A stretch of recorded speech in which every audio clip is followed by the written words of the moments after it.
ሰላም የዚህ ፕሮግራም ተከታታዮች እንደምን አላችሁ? ይህ ሌክሶሎጂ ሰለሞን ነው ወይም ህግን ከሰለሞን ጋር። በዚህ ፕሮግራም እንግዲህ የተለያዩ የህግ ጉዳዮችን እያነሳን ትምህርታዊ ፕሮግራሞችን የማዘጋጅበት እንደማቀርብበት ቻናል ነው። ስለዚህ ለዛሬ የቤተሰብ ህጉን በተመለከተ ኤግዚት ኤግዛም ለሚፈተኑ ተማሪዎች አዘጋጀውን ዘንድ ታስቦ የተዘጋጀ ነው። በዋናነት ከኤግዛም ብሉፕሪንቱ መሰረት ያደረገ ነው። ከዚህ በፊት የውርስ ህግ ላይ እንደተዘጋጀው ስለዚህ ለዛሬ የቤተሰብ ህጉ ላይ መሰረት ያደረገ ወይም ትኩረት ያደረገ ፕሮግራም ነው የሚሆነው። ነገር ግን ከኤግዛም ብሉፕሪንቱ ላይ የተነሱት ሀሳቦች ወይም የተቀመጡት ነጥቦች በጣም ጥቂቶች ናቸው። ስለዚህ እነዚያን ብቻ መመልከቱ ተገቢ ነው ብዬ ስላላሰብኩኝ 6 የሚደርሱ ጥቅል የሆኑ ነጥቦች ናቸው ለብሉፕሪንቱ ላይ ያስቀመጧቸው። እነሱን ካየን በኋላ በጥቅሉ ስለ ቤተሰብ ህግ ልንመለከታቸው የሚገባ ነጥቦች ምን ምን ናቸው የሚለውን ጉዳይ አድሬስ ለማድረግ ያክል 6 ጥያቄዎች ወይም ነጥቦች አድሬስ ካደረግን በኋላ ሌሎችን ጉዳዮች በሰፊው ዲስከስ ለማድረግ እሞክራለሁ ወደ መጨረሻው ላይ ወደ 6ቱን ክፍሎች ከተመለከትኩ በኋላ። 6ቱ ክፍላት እንዳልኳችሁ በጣም ጥቅል ናቸው። እነሱን የምንመለከት ይሆናል። በቀጣይ ሌሎች ፕሮግራሞችንም በተሻለ መጠን ጊዜው እንደተገኘ እያዘጋጀሁ የማቀርብላችሁ ይሆናል። የውርስ የማስረጃ ህግ እንዲሁም የወንጀል ህጎችን ሌሎችንም ለማዘጋጀትና ለማቅረብ እሞክራለሁ። አብራችሁን እንድትቆዩና ፕሮግራሙ ላይ የተሻለ ነገር እንደምታተርፉበት እና እንደምታገኙበት ተስፋ አደርጋለሁ። አዲስ ሆናችሁ ቻናሉን ሰብስክራይብ አድርጉ። ያው ቀጣይም ተመሳሳይ ፕሮግራሞችን እያዘጋጀሁ ስለማቀርብ ማለት ነው። ወደ ጉዳያችን እንሂድ። ከመጀመሪያው ጉዳይ እንነሳ። መጀመሪያው ጉዳያችን የሚሆነው ፕሩፍ ኦፍ ሜሬጅ፣ ሬጉላር ዩኒየን ኤንድ ፊሊዬሽን። ስለዚህ በዚህ ውስጥ ምንድነው ጋብቻን ለማስረዳት የምንጠቀማቸው መንገዶች ምን ናቸው፣ እንዲሁም ከጋብቻ ውጭ አብሮ መኖርን በተመለከተ እና ዝምድናን በተመለከተ በምን መንገድ ነው ፕሩፍ የምናደርገው የሚል ነው። ስለዚህ ጋብቻን በተመለከተ የምንመለከታቸው 3 ነገሮች አሉ። ጋብቻ በ3 መንገዶች ፕሩፍ ሊደረግ ይችላል። የመጀመሪያው ሬጅስትሬሽን ኦፍ ሜሬጅ ነው። ሬጅስትሬሽን ኦፍ ሜሬጅ ማለት በማንኛውም ሁኔታ በባህላዊ መንገድም የተደረገ ይሁን በሃይማኖታዊ ስርዓትም የተደረገ አይነት ጋብቻ ይሁን በሚመለከተው አካል ፊት ቀርቦ መመዝገብ መቻል አለበት። ምሳሌ የወሳኝ ኩነት ተቋማት ሊሆኑ ይችላሉ ወይም ሌሎችም አካላት ሊሆኑ ይችላሉ፣ መመዝገብ ይኖርበታል። ያኛው ነው ሬጅስትሬሽን ኦፍ ሜሬጅ ብለን የምንጠራው። ሁለተኛው ባይ ሰርቲፊኬት ኦፍ ሜሬጅ ነው። ሰርቲፊኬት ኦፍ ሜሬጅ ከሬጅስትሬሽን ኦፍ ሜሬጅ የሚለየው የሲቪል ሜሬጅ የሚባለው ወይም ደግሞ በክቡር መዝገብ ፊት የሚደረግ ጋብቻ ማለት ነው። ከሃይማኖት ወይም ደግሞ ከባህላዊ የጋብቻ ስርዓት ውጪ መዘጋጃ ቤት ተሄዶ የሚደረገው ጋብቻ አይነት በሱ ስንፈጽም የሚሰጠን ሰርቲፊኬት ኦፍ ሜሬጅ ይባላል። ሬጅስትሬሽን ግን በሃይማኖትም በባህልም የተደረገው የሚመዘገብበትና በተለይ በወሳኝ ኩነት ስርዓት ውስጥ የምናልፍበት ነው። ሁለቱም መሰረታዊ ልዩነት አላቸው። ጋብቻን በእነዚህ መንገዶች ፕሩፍ ማድረግ እንችላለን ማለት ነው፣ ማስረዳት እንችላለን። ከዛ በዘለለ በሃይማኖትና በባህል የተደረጉ ጋብቻዎች ሊሆኑ ይችላሉ ወይም ሬጅስተር ያልተደረጉ አብዛኛው በተለይ በሀገራችን ክፍል በሀገራችን ክፍል ያሉ ጋብቻዎች በሲቪል የተደረጉ አይደሉም። ስለዚህ ሰርቲፊኬት ኦፍ ሜሬጅ አይኖራቸውም። ብዙ ጊዜም ደግሞ ወደ ወሳኝ ኩነት ሄደው ጋብቻውን የማስመዝገብ ቴንደንሲያቸው በጣም ዝቅተኛ ነው። ስለዚህ እሱን ኮንሲደር በማድረግ ባይ ፖሴሽን ኦፍ ስታተስ ፕሩፍ ማድረግ እንዲችሉ እድል ይሰጣል ማለት ነው የኢትዮጵያ ህግ። ይሄ ማለት ነው ሰዎች እንደ ባልና ሚስት እየኖሩ የነበረ መሆኑን ወይም ባልና ሚስት ናቸው የሚለውን ጉዳይ ማህበረሰቡ፣ ቤተሰቦቻቸው፣ እነሱም ራሳቸው ከዛ በተጨማሪ ደግሞ ስሙን የሚይዘውት ከሆነ ወይዘሮ ወይ አቶ እየተባሉ የሚጠሩበት ከሆነ በየትኛው ሁኔታ ወይዘሪት ብሎ መጻፍ በራሱ ኢንዲኬሽን ሊሆን ይችላል። ስቲል እንደ ጋብቻ እንደ ባል አይደለም የማይወሱን የሚያስብል ነገር ሊሆን ስለሚችል ማለት ነው። በርካታ ጉዳዮች ተመልክተው ነገር ግን ያሉበት ማህበረሰብ እንደ ባልና እንደ ሚስት ትሪት ያደርጋቸዋል፣ አብሯቸው ያሉ የሚያውቋቸው ሰዎች በሞላ ትሪት ያደርጓቸዋል እንደዛ የሚለውን እሱን ከተመለከተን በኋላ ለማስረዳት የምንጠቀምበት ነው። ስለዚህ ኢሬጉላር ዩኒየን ወይም ደግሞ ከጋብቻ ውጪ ሆነው የሚኖሩ ሰዎችም ፖሴሽን ኦፍ ስታተስን ተጠቅመው ነው ማስረዳት የሚችሉ። በዚህ ሂደት ውስጥ በዋናነት እነሱ አብሯቸው ያሉ ሰዎች ቤተሰብ ሊሆን ይችላል፣ ጓደኞቻቸው ሊሆኑ ይችላሉ፣ ያንን ነገር ማስረዳት መቻል አለባቸው። ከዛ በተጨማሪ የተመዘገቡበት ወረቀቱ ሰርቲፊኬት ኦፍ ሜሬጁ ወይም ሬጅስትሬሽን ኦፍ ሜሬጁ ዲስትሮይ ሊሆን ይችላል፣ በቀላሉ የማይገኝበት ሁኔታ ሊፈጠር ይችላል። ስለዚህ ስቲል በፖሴሽን ኦፍ ስታተስ ሊያስረዱ የሚችሉበት እድል አላቸው። ከዛ በተጨማሪ ግን ሬጉላር ዩኒየኖችም የሚያስረዱበት እድል እንዲሆን ነው የፖሴሽን ኦፍ ስታተስን ማስረዳት እንዲችሉ የሚፈቅድላቸው። የፖሴሽን ኦፍ ስታተስ እንግዲህ የዛኛው ለየት ያለ ነው። ሬጉላር ዩኒየን ላይ ራሱን የቻለ ጋብቻ ወይም ትዳር አለን የሚለውን ጉዳይ ለማሳየት የሚጠቀሙበት ነው። እሱም ወደፊት አብረን የምንመለከተው ይሆናል። ሁለተኛው እንግዲህ ከብሉፕሪንቱ ላይ ያለው ጉዳይ settlement of disputes by any pertaining organ ሜሬጅ ውስጥ ወይም ሬጉላር ዩኒየን ውስጥ አድሬስ የሚያደርጉ ነገሮችን ግጭቶችን እንዴት ነው የሚፈታው የሚል ነው። አይ ቲንክ ይሄኛው ጥቅል የሆነ ነገር ነው። በፍርድ ቤት ሴትል ይደረጋሉ። በፍርድ ቤት ሴትል በሚደረግበት ጊዜ መጀመሪያው አሜካብሊ እንዲፈቱት ሽምግልና እንዲሄዱ እድል ይሰጣል። ብዙ ጊዜ ፍርድ ቤት ፍቺ በሚጠይቁበት ጊዜ ሰዎች መጀመሪያ እስኪ ታረቁ ሞክሩ፣ ሽማግሌዎችን አስመርጦ ፍቺ ከመፈጸማቸው በፊት በዛ ሂደት ውስጥ እንዲያልፉና በሽማግሌ ለመታረቅ እንዲሞክሩ እድል መሰጠት አለበት። እሱ በህግ የተቀመጠም ነገር ስለሆነ ፕሮቴክት ማድረግ የሚል ሀሳብ ስላለ። ሁለተኛው ኩሊንግ ፔሪድ ነው። ኩሊንግ ፔሪድ ማለት ሰዎች ኢሚዲየት የሆነ ውሳኔ በሚወስኑበት ጊዜ ነገሮችን ራሽናላይዝ ማድረግ ላይችሉ ይችላሉ። በተበሳጩበት ጊዜ፣ በተናደዱበት ጊዜ የሚወስኗቸው ውሳኔዎች ዞር ብለው ሲመለከቷቸው ዋጋ የከፈሉባቸው ነገሮች ሊሆኑ ይችላሉ። የሰው ልጅ ደግሞ በብስጭቱ ወይም ስሜታዊ በሚሆንበት ሰዓት ራሽናላይዝ የማድረግ ካፓሲቲውም ዝቅተኛ ስለሚሆን እሱ ፕሮቴክት ለማድረግ የተወሰነ ጊዜ ያክል ፍቺው ሳይደረግ አቤቱታቸው እንደቀረበ ፍርድ ቤት እስቲ ግድ የለም የሆነ ጊዜ አብራችሁ ኑሩ ነው ይባላል ማለት ነው። ይሄኛው ግን በጣም አቢዩሲቭ የሆነ በጣም ችግር የሚፈጥር አይነት ኢንቫይሮንመንት ውስጥ ከሆነ እንትን ሊባል ኮንሲደር የሚደረግ ነገር ነው። ነሰሰሪ መሰጠት አለበት የሚባል ነገር አይደለም። አንደኛ የኛ ሀገር መናገር አይጠበቅባችሁም የምትፋቱበትን ምክንያት ዊዛውት ኤኒ ፎልት ነው ፍቺ መጠየቅ የምትችሉት። በሌሎች ሀገራት በአንዳንድ ሀገራት ላይ ምክንያቶች አሉ ለፍቺ የሚያበቁ የሚሉ በበፊቱም ቤተሰብ ህግ እንደዛ አይነት አማራጮች ነበሩ። አሁን ግን ስትጋቡ ትቀበላችሁ፣ መፋታት ስትፈልጉ መፋታት ነው። ማንም ምንድነው ምክንያቱ ይሄ ነው ወይ ምንድነው የሚል ጥያቄ የሚጠይቅ አካል የለም። ሌላኛውና ሁለተኛው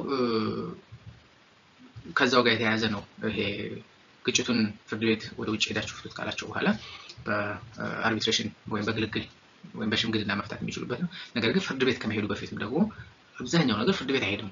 እንደዚህ አይነት የቤተሰብ ጉዳዮች በተለይ ወደ ፍርድ ቤት የሚሄድ እድላቸው በጣም ዝቅተኛ ነው። ስለዚህ ለመፍታት የሚሞክረው እዛው ቤት ውስጥ እዛው በፋሚሊ በሽምግልና ባለው ስርዓት መሰረት ነው። ስለዚህ እነዚህ ሁለት ስርዓቶች አሉ። ፍርድ ቤቱም ቢሆን የሽምግልና ስርዓቱን ሰዎች ቀድሞ ገብተውበት ካልሆነ ወይም ቀድሞ በዛ ፕሮሰስ ካልሄዱ በቀረ እሱን ሪኮግናይዝ ለማድረግ እንደዚህ አይነት እድሎችን ይሰጣል።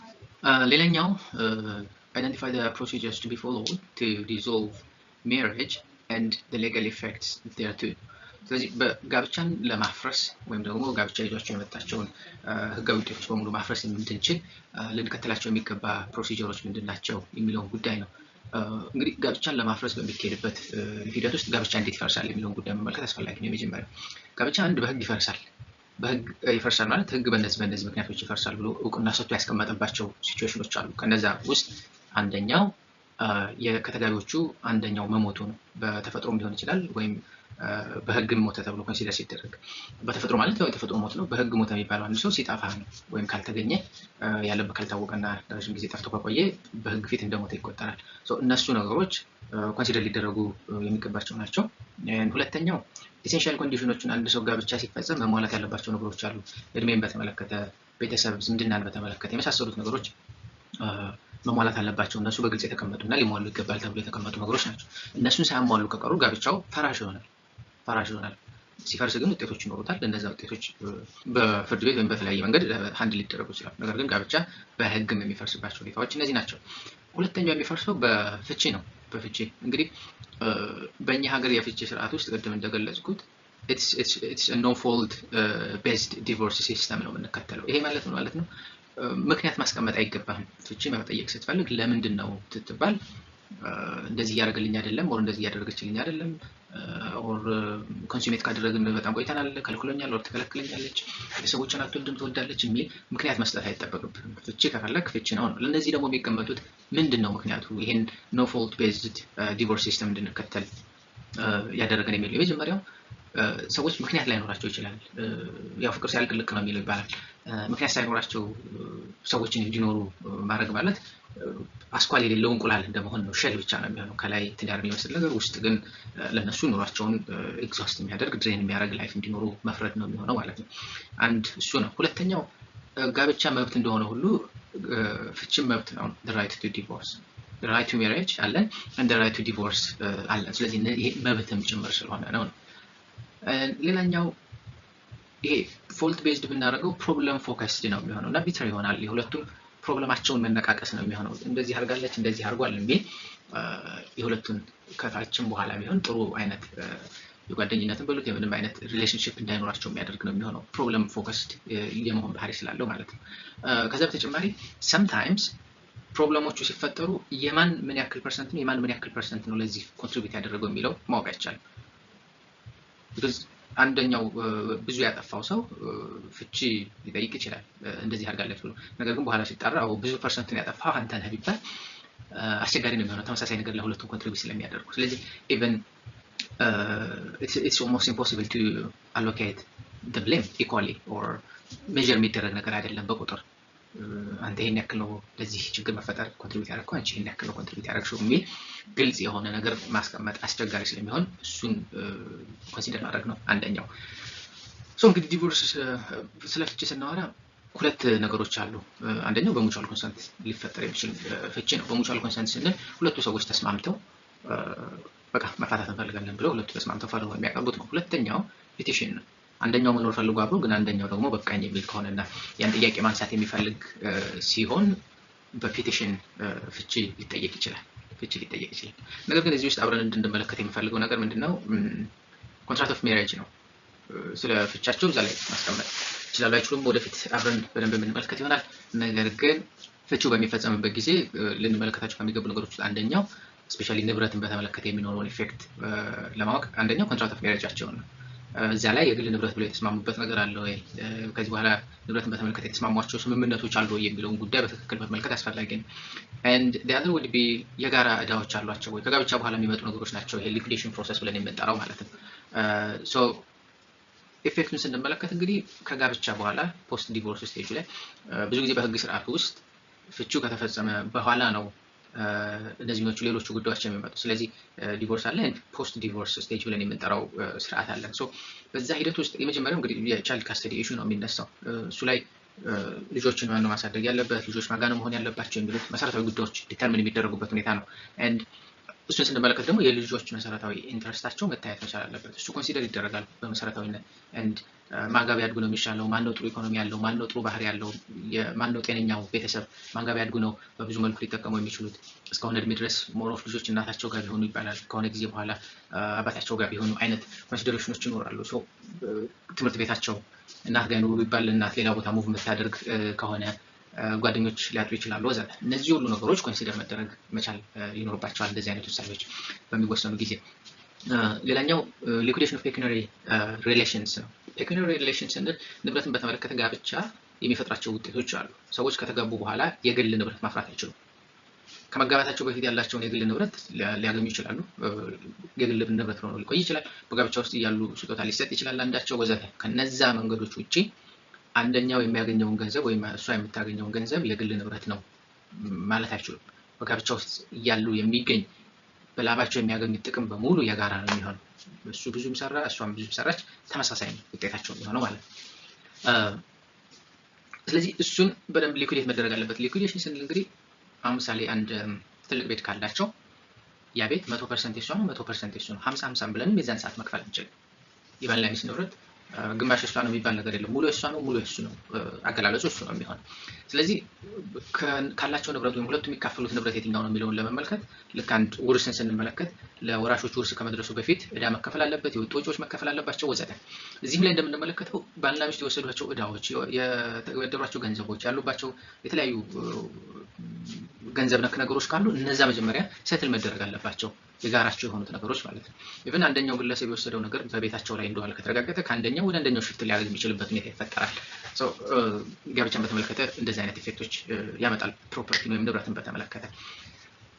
ስለዚህ ከኮንትራክት ኦፍ ሜሪጃቸው ወይም ከጋብቻ ውላቸው በመነሳት ንብረታቸውን በተመለከተ እንመለከታለን። ያሉባቸውን ዕዳዎች እናይና በትክክል ዕዳው ተከፍሎ ሁሉ ነገር ተደርጎ ይሄን ያክል ቀሪ ገንዘብ አለ የሚለው ይቀመጣል ማለት ነው። ይሄ ቤት አላችሁ፣ ይሄ እንትን አላችሁ፣ ይሄ እንትን አላችሁ ተብሎ ከዛ በኋላ ነው ክፍፍሉ የሚፈጸመው ወይም ፓርቲሽን ኦፍ ዘ ኮመን ፕሮፐርቲ። ስለዚህ የጋራ ንብረታቸውን ከዛ በኋላ መከፋፈል ይችላሉ። እሷ 50 ትወስዳለች፣ እሱ 50 ይወስዳል ማለት ነው። ነገር ግን ፍቹ ገና ሲፈጸም ኦር በኑሮ ላይ ያሉ 50 የሚባል ነገር የለም። ከፍቹ በኋላ ሊኩዴት ተደርጎ ከሊኩዴሽኑ በኋላ ነው 50 ብለን ማለት የምንችለው። እሺ ሌላኛው ክፍል identify the mechanisms designed by law for the ascertainment of paternity። ቤተሰብ ወይም ወላጅነትን ለማጣራት ወይም ለማረጋገጥ በህግ ውስጥ የተቀመጡት ሜካኒዝሞች ወይም መንገዶች ምን ምን ናቸው፣ እነሱን በተመለከተ ዲስከስ አድርግ የሚል ነው። እንግዲህ ስለ ወላጅነት ስናወራ ወላጅ በእናት በኩል አለ፣ በአባት በኩል አለ። ሶ በእናት በኩል ፕሩፍ መደረግ አለበት፣ በአባት በኩልም ፕሩፍ መደረግ አለበት። ነገር ግን በማተርናል ፊሊዬሽን የምንለው በእናት በኩል ያለው ማለት ነው። ስለሱ ስናወራ የትኛውም አይነት ሪሌሽን የሚመነጨው ከማተርናል ፊሊዬሽንን በማቋቋም ነው። አንድ ሰው እናቱን ካወቀ በኋላ ነው ወንድሙን ሊያውቅ የሚችለው፣ እህቱን ሊያውቅ የሚችለው፣ አባቱን ሊያውቅ የሚችለው ወይም ሌሎች የትኛውንም አይነት ዘመዱን ሊያውቅ የሚችለው የእናቱ ዝምድና ከታወቀ በኋላ ነው። እናቱ ጋር ያለው ወላጅነት ከተረጋገጠ በኋላ ነው። የየትኛውም ዝምድና መነሻ ለእህትም ለእናትም ለአባትም ለወንድምም ለሌሎችም የእናት ወላጅነት ነው። የእናት ከታወቀ በኋላ ነው ሌሎቹ በሙሉ ከዛ የሚመነጩ ስለሚሆኑ። ስለዚህ የሌሎቹም አሁን የአባትንም ጉዳይ በተከታዩ የምንመለከተው የሚሆነው እሱ ነው። የእናት ጉዳይ እናቱ ናት የሚባለው አንድ ሰው መውለድን መሰረት ያደረገ ነው። አሁን ላይ በእኛ ሀገር ሊስት መውለድን ነው። በሌሎች ሀገራት አሁን የሚነሱ ነገሮች አሉ። ሰዎች መውለድ ስለማይችሉ መውለድ ለሚችሉ ሰዎች እንቁላል ሰጥተው ደን እዛችኛዋ ሆድ ውስጥ ተጸንሶ ልጁ ይወለዳል። ነገር ግን የተሸከመቻችኛዋ ብትሆንም የወለደችው እንቁላሉ የዛችኛዋ ስለሆነ እናት የምትሆነው ያው ባለ እንቁላሏ ትሆናለች የሚሉ ሲስተሞች አሉ። በአርቲፊሻል ኢንሴሚኔሽን የሚደረጉባቸው ሁኔታዎች ይፈጠራሉ። በብዙ መልኩ ነገሮች እየተለወጡ ነው። ስቲል በእኛ ሀገር ስርዓት ግን በርዝ ላይ ነው የወለደች ሴት ናት እናት የምትሆነው። ስለዚህ አንዲት ሴት እንቁላሏ ለሌላ ሴት ሰጥታ ልጅ ቢወለድ እንቁላሉ የኔ ስለሆነ የኔ ልጅ ነው ልትል አትችልም። በህግ ውስጥ የወለደችው ሴት ናት እናት እንደሆነች ግምት የሚሰጣትና መብት የተሰጣት ማለት ነው። ነገር ግን እናትነትንም ኮንቴስት ማድረግ ይቻላል፣ መቃወም ይቻላል። ኢንተረስት አለኝ ብሎ የሚያስብ ሰው ለምሳሌ ልጁ ተሰርቆ ቢሆን እናቱ አይደለችም ብላ ትክክለኛዋ እናት መታ ልትቃወም ትችላለች። ወይም ሌሎች አካላት እናት አይደለችም ብሎ የሚያስብ አካል ካለ መጥቶ የመቃወም መብት ህጉ ይሰጣል። ነገር ግን ያው ልጆች ቤተሰብ አላቸው መባሉን ፕሪፈር ያደርጋል ህጉ። የውሸት የሚሆን በምን መንገድ ቤተሰብ አላቸው መባሉ ፕሮቴክት የሚደረግ ነገር ነው። ገና እውነት ይወጣል በሚል ብቻ አሁን ያለውን ተቋቁሞ ያለውን የስታተስ ፓተርኒቲ ስታተስ ማፍረስ አይፈልግም። ስለዚህ ሞር ኦፍ ስትሪክት የሆነ ፖዚሽን ነው የሚከተለው በእንደዚህ አይነት ጉዳዮች ላይ። ስለዚህ ቅድሚያ የሚሰጠው የልጆቹ ቤተሰብ መኖር ወይም ቤተሰብ አለን ብለው ፊል እንዲያደርጉ ማድረጉ ነው። ነገር ግን አሳማኝ የሚሆኑ ነገሮች በዛ ውስጥ የሚወድቁ ነገሮች ካሉ ግን ስቲል እሱን ኮንቴስት ለማድረግ ብዙ የሚያስፈራ ነገር እንዳይኖር ህጉ ፍቃዱን ሰጥቷል። ሌላኛው እንግዲህ እዚህ ላይ የምንመለከተው አባትነትን በተመለከተ ነው፣ ወይም ፓተርናል ፊሊዬሽን የምንለው። ፓተርናል ፊሊዬሽን ስንል እንግዲህ ቅድም እንደነገርኳቸው አባትነትም የሚመነጨው የእናትነትን ዝምድና ካቋቋምን በኋላ ነው፣ ቅድም እንደገለጽን። ስለዚህ ከነዛ ውስጥ አንደኛው እንግዲህ ፕሪዛምፕሽን ኦፍ ፓተርኒቲ የሚባል አለ። የአባትነት ግምት የሚሰጣቸው ሰዎች አሉ። የአባትነት ግምት የሚሰጠው ሰው ከእናቱ ጋር ወይም ከልጁ እናት ጋር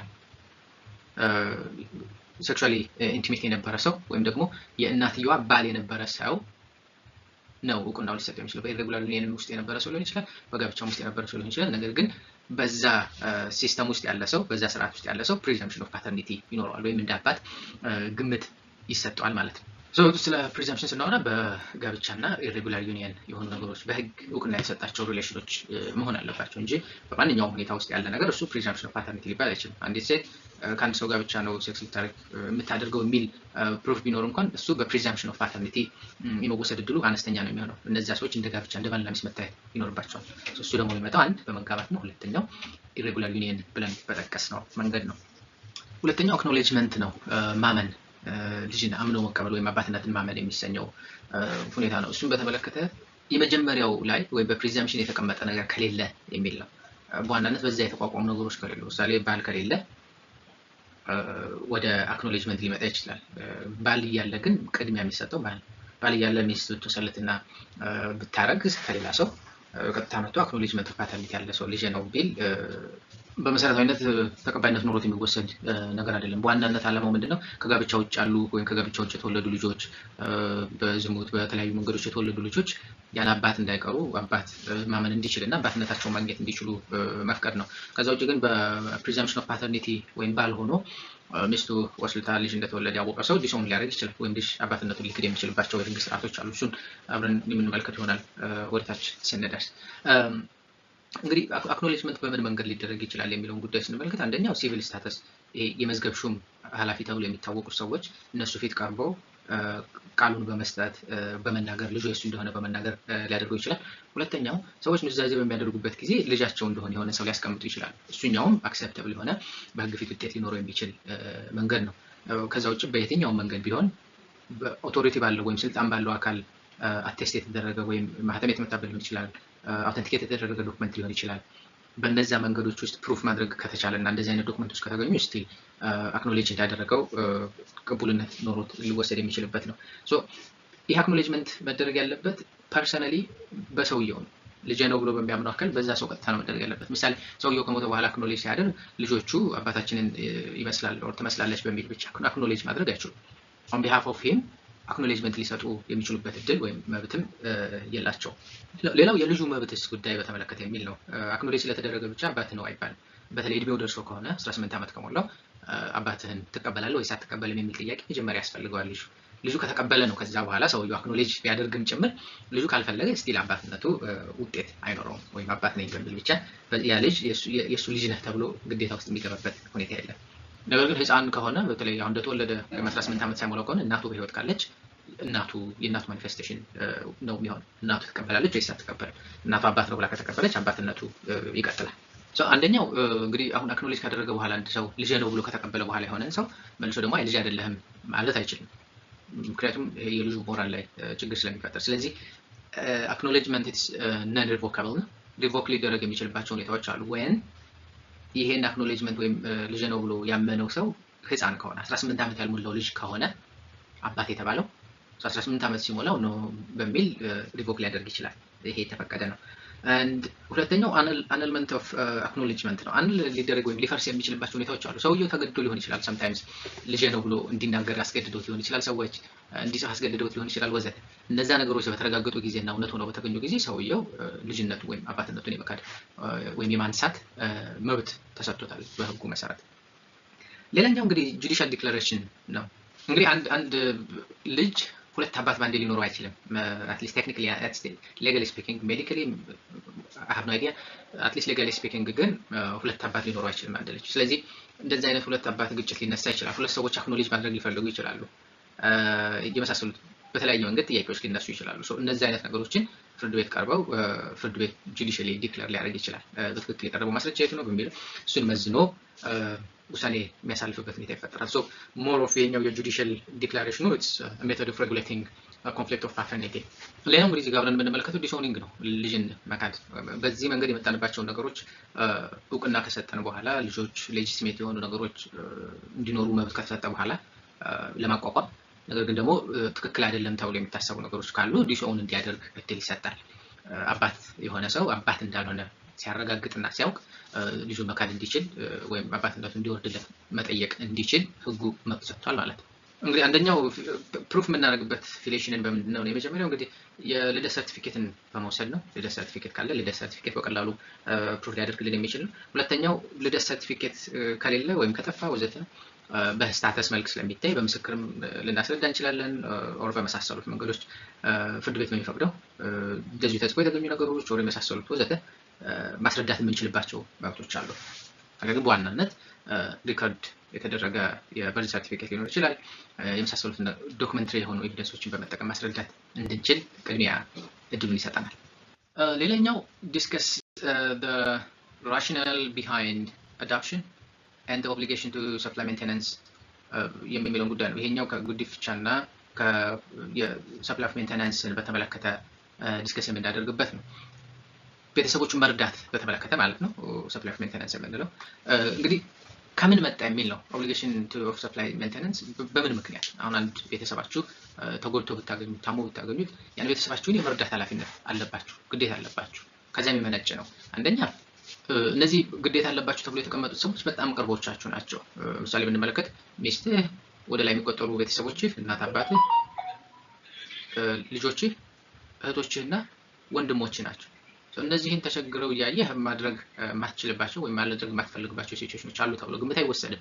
ስለዚህ ለነዚህ ሰዎች እገዛ ማድረግ አለበት። ተቸግረው ኒዲ ሆነው በተገኙ ጊዜ ለሰርቫይቫል የሚያስፈልጋቸው ነገር በተፈጠረ ጊዜ አንተ አቅሙ ካለ አቅምህን መሰረት ባደረገ መንገድ ማገዝና መርዳት መቻል አለብህ።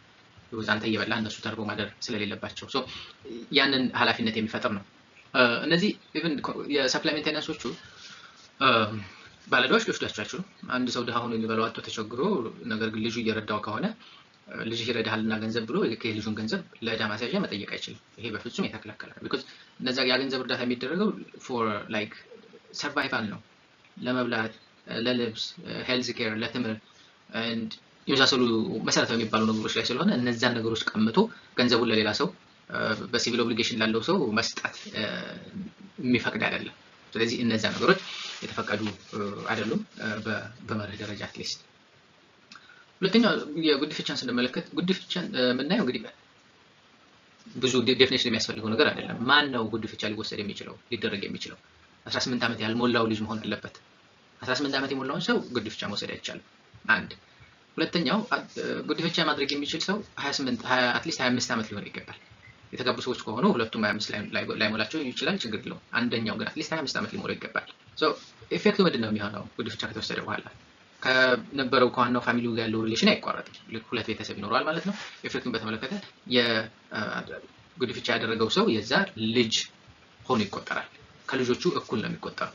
ነገር ግን ውጤትን በተመለከተ ሌሎች አካላትም አፕሩቭ ማድረግ አለባቸው ልጁ በሌሎቹም ዘንድ እንደ ልጅ እንዲቆጠር።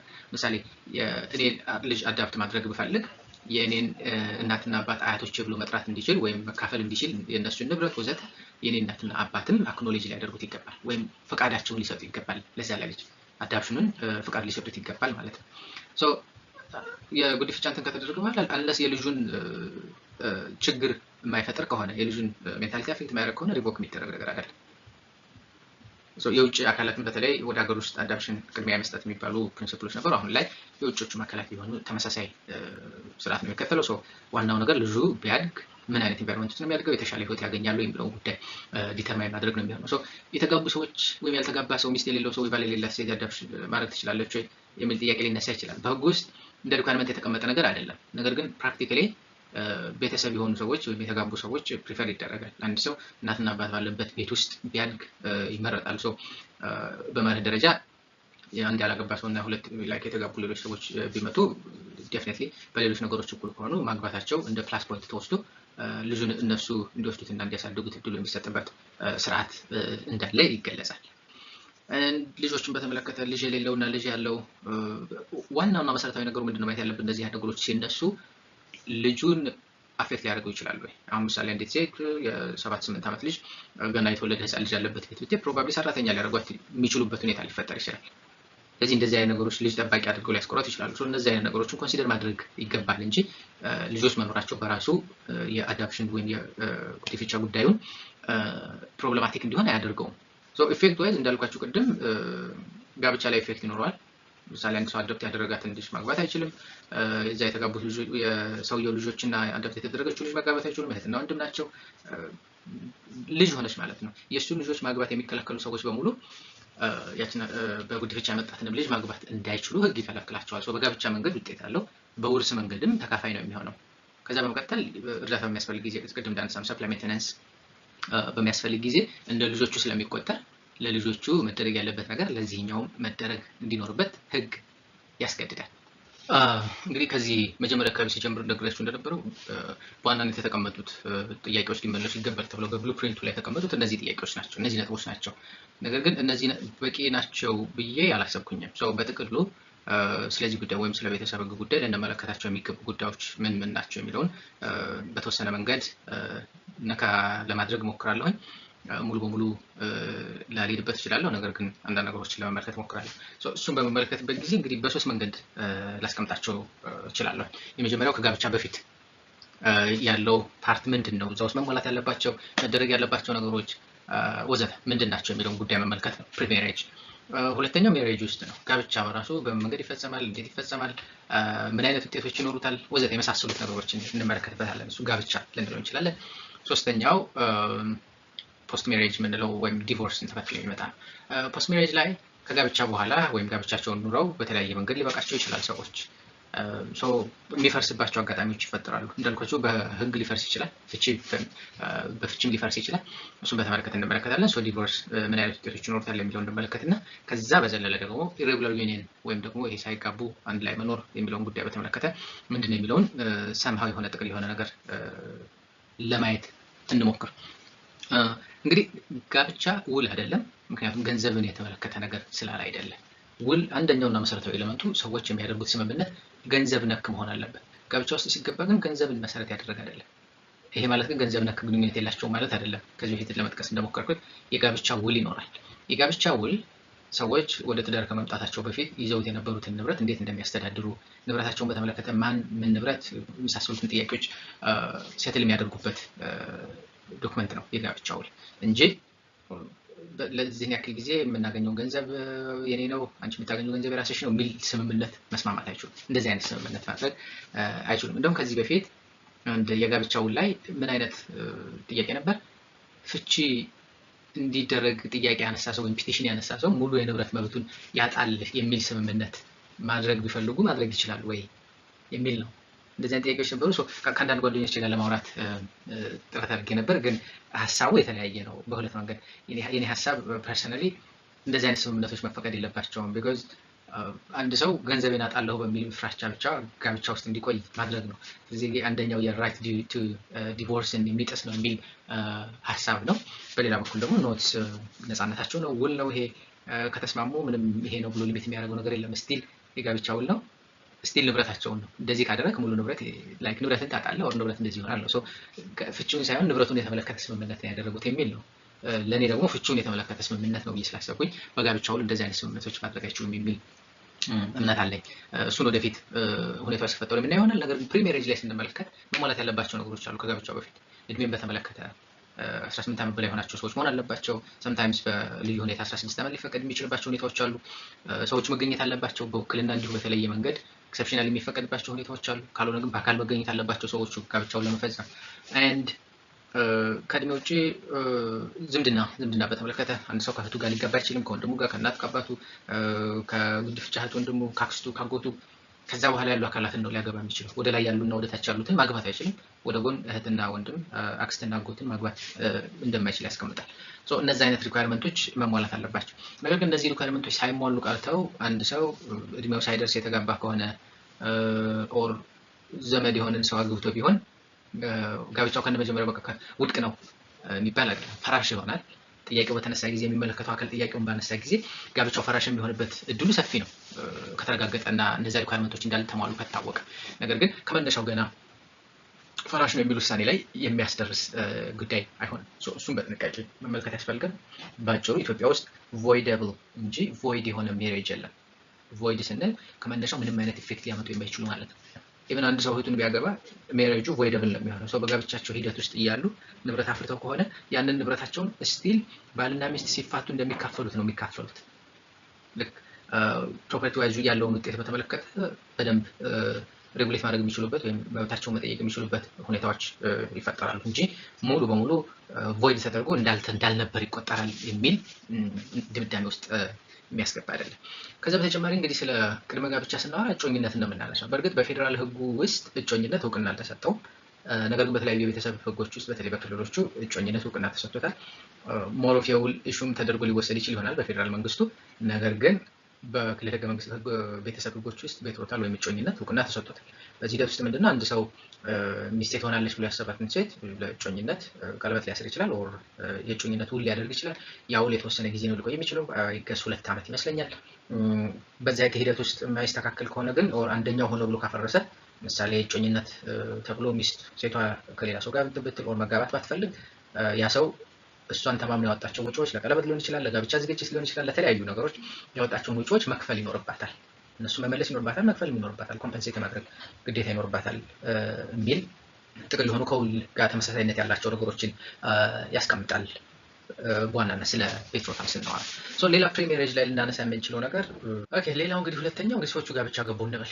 ጋብቻ ከገቡ በኋላ ስለ ጋብቻ ማየት ያለብን ነገር ምንድን ነው? ጋብቻ ውስጥ እንግዲህ ጋብቻ በራሱ በ3 መንገዶች ሊከናወን ይችላል። ጋብቻ አንድ ነው፣ ነገር ግን በ3 መንገዶች ሊደረግ ይችላል። ከነዛ ውስጥ በባህል ሊደረግ ይችላል ከስተም፣ ሁለተኛው ሪሊጅን፣ ሶስተኛው በመንግስት ተቋማት ወይም በመዘጋጃ የመዘጋጃ ጋብቻ ምንድነው ማለት ነው። በእነሱ መንገዶች ሊደረግ የሚችልባቸው እድሎች አሉ።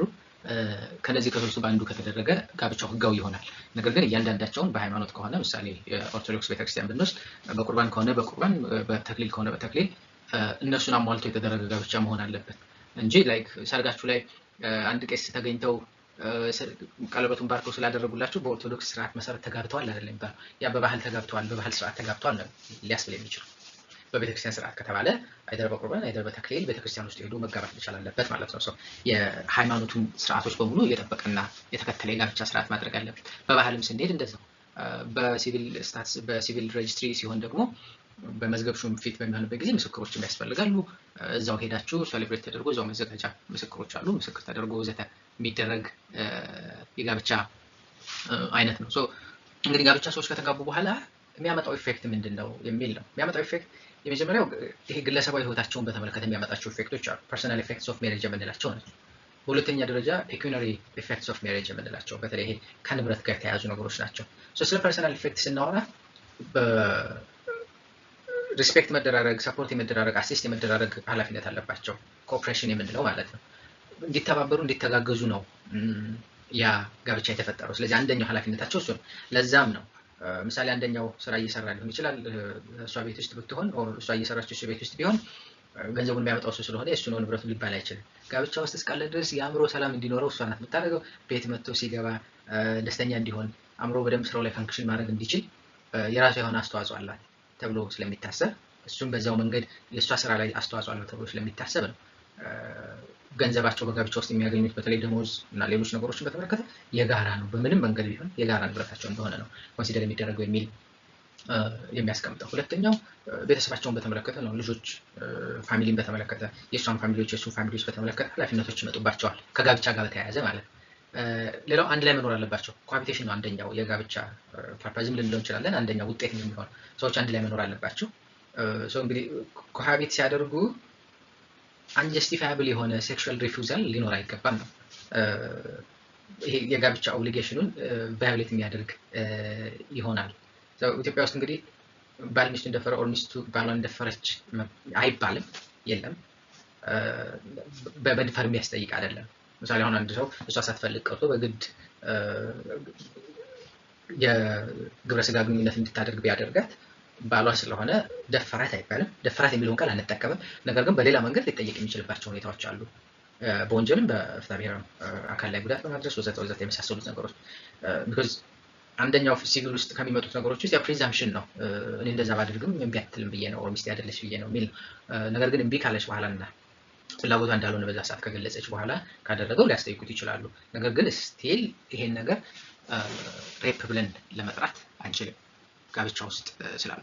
እሱም ቢሆን እሷም ብትሆን አንጀስቲፋያብሊ አላረግም የሚል ምክንያት የሌለው በቃ ደስ አልፈልግም አይነት እንትኖች መኖር የለባቸውም የሚል ነው። ይሄ አሁን ከሴት ጋር ተያይዞ ስለሚነሳ ብቻ ነው እንጂ ከወንድም ጋር ቢሆን እሱ ካልፈለገ አልፈለገም የሚባል ነገር አይሰራም።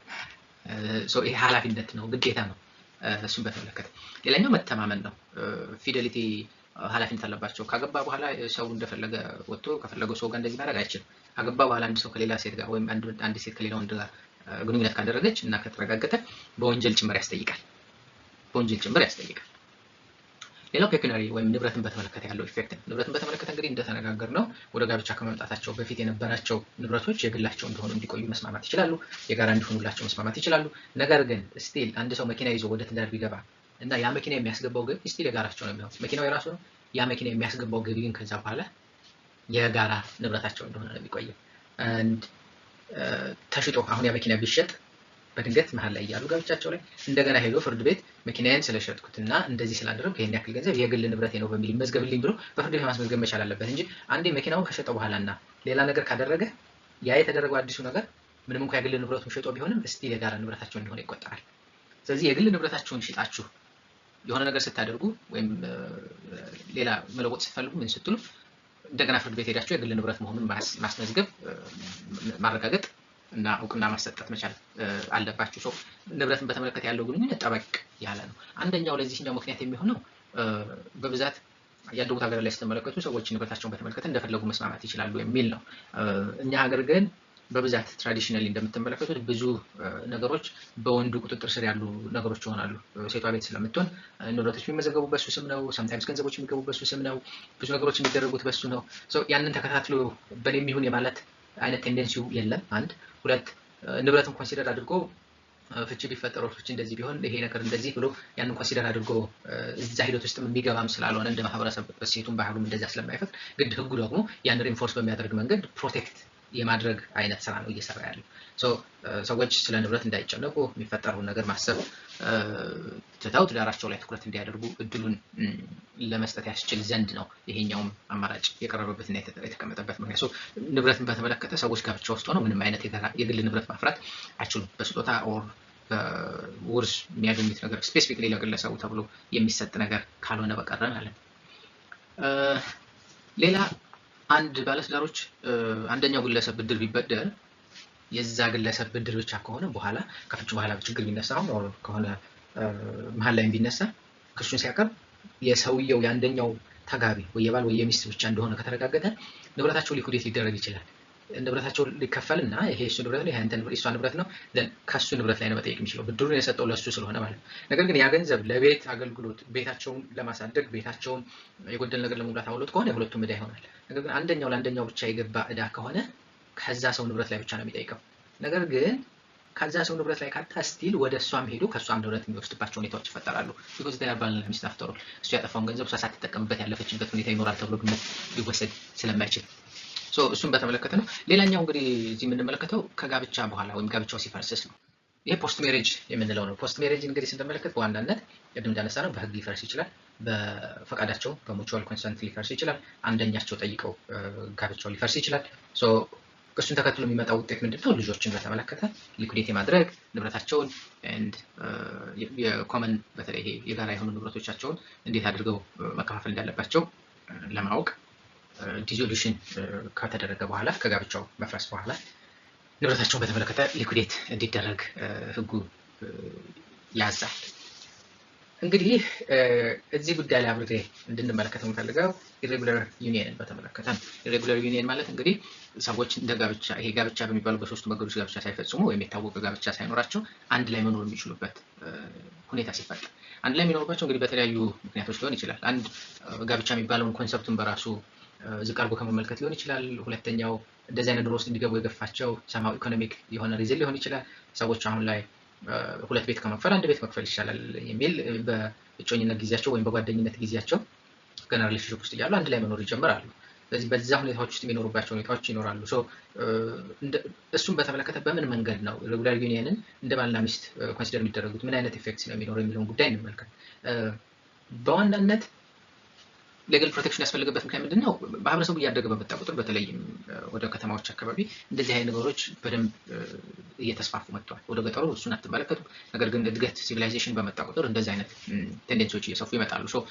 ሰምሃው ሶሳይቲ ኦልሬዲ እያደረገው ስለሄደ በኋላ ሌጋል ኪዮስ ከሚፈጠር ሶሳይታል ኪዮስም ከሚፈጠር አሁን ሬጉሌት ማድረጉ የተሻለ ነው የሚል ቴንደንሲ ስላለው ነው እንጂ 1960 የቤተሰብ ህግ ላይ ድሮ ላይ እንደዚህ አይነት ነገሮች አልነበሩ። ሬጉላር ዩኒየን ውስጥ የሚገቡ ሰዎች ግዴታ አለባቸው ወይ እንደ ሜሬጅ ያስ ምንድነው ኮንሰንት ሊኖራቸው ይገባል። በፍቃዳቸው የገቡበት እድሜያቸው እንደዛው 18 ዓመት የሞላ መሆን አለበት። ይሄ በተከለከለው የዝምድና ደረጃ ውስጥ ያሉ መሆን የለባቸውም። ይሄ በግልጽ የተቀመጠ ነገር ነው።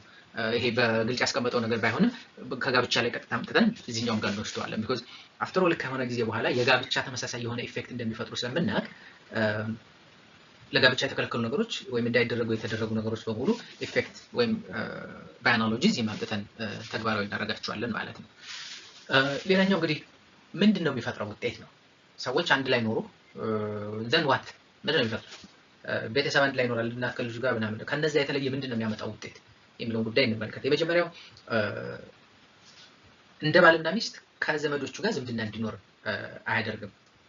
ለምሳሌ አንድ ሰው የሆነች ልጅን ይዞ ገብቶ ከሷ ጋር እንደሚስት ሆኖ ቢኖር በህግ ፊት ሚስትና ባል ተባብለው በሶስቱ መንገዶች በአንዱ ጋብቻቸውን እስካልፈጸሙ ድረስ በኋላ እሱ ጋር ከተጣላች በኋላ ወንድሙን ማግባት ትችላለች። ከቤተሰቦቹ ጋር ምንም አይነት ግዴታ የለባትም። የሱ ቤተሰቦች ወይ እሷ ቤተሰቦች ምንም አይነት ኃላፊነት የሚኖርባቸው ከሱ ቤተሰቦች ጋር ዝምድና አይኖራትም ማለት ነው። ከሱ ሪሌሽኑ እሱ ጋር ብቻ የተገደበ ነው የሚሆነው። ሪሌሽኑ እሱ ጋር ብቻ የተገደበ ይሆናል። ዘመዱ ልትሆን አትችልም። አማቴ ብላ መጥራት አትችልም ማለት ነው። እሱን እናት አማቼ አማቴ ምናምን እየተባለ ልክ የሚስትን ዘመድ እንደዛ ተብሎ እንደሚጠራው እሷም ያንን ዝምድና መጠቀም አትችልም። ዘመድ አይደለችም ከነሱ ጋር። እሱ በህግ የሚመጣ ነው፣ ከጋብቻ የሚገኝ ፕሪቪሌጅ ስለሆነ ማለት ነው። ሁለተኛው ለኮመን ኤክስፔንሶች ኮንትሪቢዩት የማድረግ ግዴታ ነው። አንድ ላይ የኖሩ ከሆነ ኮመን ኤክስፔንሶች ካሉ ለእነሱ ኮንትሪቢዩት የማድረግ ኃላፊነት ይኖርባታል። ወይም ይኖርበታል እሱም ቢሆን። ከዛ በተረፈ በጋብቻቸው ወይም አንድ ላይ ጋብቻ አይደለም በአንድ ላይ በሚኖሩበት ጊዜ ያፈሯቸው ንብረቶች ስፔሻሊ 3 ዓመት ከቆዩ በዛ ሂደት ውስጥ ወይም በዛ 3 ዓመት ውስጥ እና ከዛ በላይ ከቆዩ ያፈሩት ንብረት የጋራ እንዲሆን ህጉ ያስቀምጣል። ኢቭን መስማማት የማይችሉ እኔና አንቺ አንድ ላይ እንኖራለን፣ ነገር ግን አንድ ላይ በምንኖርበት ጊዜ የምናፈራቸው ንብረቶች የጋራ ሊሆኑ አይችሉም የሚል ስምምነትም ሊያደርጉ አይችሉም። ከጋብቻም ጭምር የሚለየው ተመሳሳይ የሚያደርገው ማለት ነው። ተመሳሳይ የሚያደርገው አንደኛው ነገር እሱ ነው። ይሄንን ማድረግ አይችሉም። ሌላው አብረን የምንመለከተው እዚህ ሬጉላር ዩኒየንን በተመለከተ ስናወራ በምን መንገድ ነው ፕሩፍ የሚደረገው የሚለው ጉዳይ መሰረታዊ ጉዳይ ነው። ፕሩፍ የሚደረግባቸው ነገሮች አንድ ፖሴሽን ኦፍ ስታተስ የምንለው ነው። ፖሴሽን ኦፍ ስታተስ በማህበረሰቡ እንደ ባልና ሚስት ይታያሉ ወይ? ራሳቸውንስ እንደዛ ያሉ ወይ? ቅድም እንደጠቀስኩትኝ በዙሪያቸው ያሉ ሰዎች እንደ ባልና ሚስት ነው የሚያቸው። ገና እጮኛ ናቸው የሚሏቸው ከሆነ ጓደኛው ናት ምናምን እየተባለ ከሆነ የሚባለው ሚስቱ እንደሆነች ኮንሲደር ያደርጋል ማለት ነው ማህበረሰቡ። ስለዚህ እንደ ሚስት ተቆጥራ በዛ 3 ዓመት በሚገኘው ጥቅም ውስጥ መብቶችን የማግኘት እድሏ ጠባብ ይሆናል ማለት ነው። ሁለቱንም እንደ ተጋቡ ሰዎች ነው ሊያቸው የሚገባው። ከነዛ ውስጥ ምሳሌ አንድ ሰው ደብዳቤ ሲጽፍ በሷ ስም ጽፎ ከባለቤቱ ጋር ካለ ወይ በሱ ስም ጽፎ ከባለቤቱ ጋር ካለ ያን ሲያደርጉ ግን እሱን ኮንሲደር አድርገው ያን ሲያደርጉ እሷን ኮንሲደር አድርገው ከሆነ ማህበረሰቡ የምርም እንደ ባልና ሚስት ኮንሲደር ያደርጋቸዋል ማለት ነው የሚል ድምዳሜ ላይ ሊያደርስ ይችላል። እሱ ያስማማል። አንድ ማስረጃ ሆኖ ሊቀርብ የሚችል ነገር ሊሆን ይችላል። ቤተሰቦቻቸውም ጭምር ቤተሰቦቻቸው የሚያረጉት ነገር የሚናገሩት ነገር ወዘተ እንደ ባልና ሚስት ነው የሚያዩዋቸው። መገባታቸው ቢቀርም እንደ ባልና ሚስት ያዩዋቸዋል የሚለው መሰረታዊ ነጥብ ነው። አንድ ይሄኛው ኢሬጉላር ዩኒየን ሲፈርስ አንድ ሰው ተነስቶ ሊያፈርሱ ይችላል፣ ወይም ደግሞ ሁለቱም ተስማምተው ግልጽ በሆነ ስምምነት ተርሚኔት ሊያደርጉት ይችላሉ፣ ወይም ደግሞ ሞትም ሊያቋርጠው ይችላል። አሁን የመጨረሻው ላይ ደርሻለሁ። የመጨረሻውን ጉዳይ በተመለከተ እንግዲህ እዚህ ላይ ላነሳላችሁ የምፈልገው አንድ ነገር ነው። የኦብሊጌሽን ኦፍ ሰፕላይ ሜንቴናንስን በተመለከተ ባጭሩ ነው ቅድም ለመግለጽ የሞከርኩት።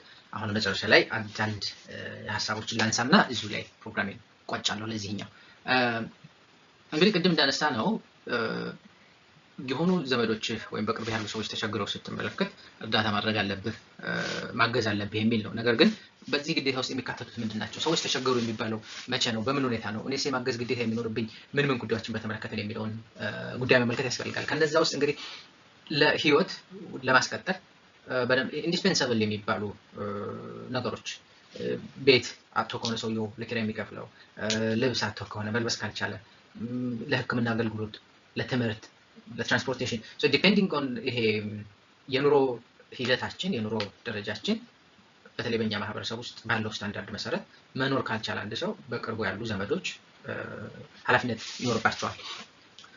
በእነማን መሀል ነው ይሄ ኃላፊነት ያለው የሚለውን ስንመለከት በልጅ በሚስት ወደ ላይ በሚቆጠሩ ወደ ታች በሚቆጠሩ ወገኖቹ መካከል የሚደረግ ኃላፊነት እንዴት ይቋረጣል?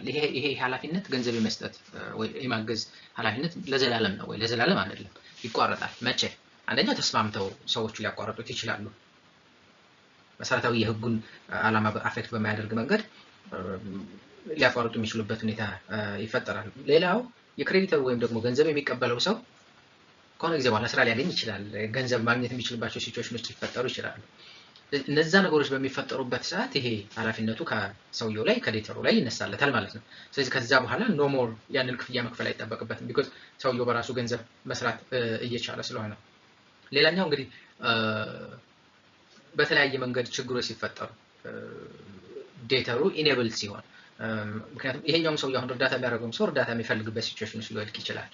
ኤንድ እርዳታ እያደረግክለት ያለው ሰው ደግሞ አንተን በሆነ መንገድ አታክ ሊያደርግ ይችላል። አንተ ላይ ችግር የሚፈጥር ከሆነ በተለይ ወንጀል ነክ የሆኑ ነገሮች ከተፈጠሩ ለሱ ከዛ በኋላ የምታደርገውን እርዳታ ማቆም እንድትችል ህግ መብቱን ይሰጣል። እሱንም እውቅና በመስጠት ከኃላፊነትህ እንዲነሳልህና ነፃ እንድትሆን ያደርጋል ማለት ነው። ስለዚህ ለዛሬ የቤተሰብ ህግን በተመለከተ ያለኝ ፕሮግራም ይሄን ይመስላል።